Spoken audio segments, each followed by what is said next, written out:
नमस्कार. वेळेचे महत्त्व. वेळच माणसाला शिकवते. जीवन हे अगदी प्रवाहासारखे आहे. नदीच्या पाण्याला कधी पूर येतो, तर कधी पाणवठा सुकतो. पण दोन्हीही अवस्था कायमस्वरूपी नसतात. तसंच आयुष्यातील प्रत्येक चांगला वाईट क्षण हा तात्पुरताच असतो. फक्त आपण धीर धरला पाहिजे.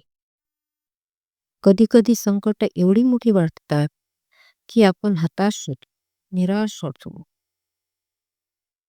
पण लक्षात ठेवा, जरी रात्र खूप मोठी वाटत असली तरी सकाळ मात्र नक्कीच होते.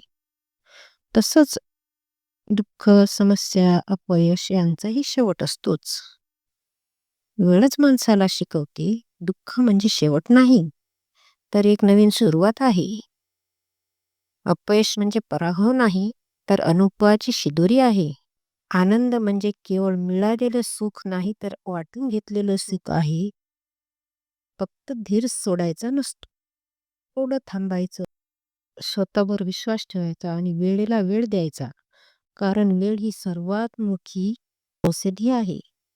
वेळ वाईट असो वा चांगली, ती टिकत नाही.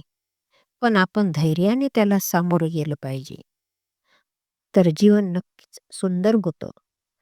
धन्यवाद.